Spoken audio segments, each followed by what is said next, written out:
Welcome to day 10 of Uncharted, our Bible reading plan through the book of Esther. Today's reading is Esther chapter 7, verses 1 through 8, and it is where the conflict unfolds, where the king realizes that he has written some plan to annihilate all of the Jews, including his own queen, and that Haman, the man he had elevated, was the one to hatch the plot. Read all about it in the text. And here's my reflection on the story. It's kind of simple. I don't feel like it's very profound, but it jumps out at me that this king continually outsources his influence. In the beginning, we see that, he's banished his queen and he has these young men come around and say, I know, let's do this ultimate beauty pageant.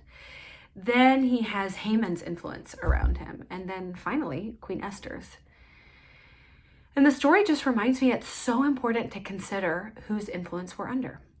All of us are being influenced by someone or something. We all have voices speaking into our lives. For Esther, she has Mordecai's voice speaking in, and it's a good one. It's a godly one. So my question for you this morning is, whose influence are you under? Whose voices are you hearing? And I don't just mean people in person, people at the office, but whose podcast are you listening to?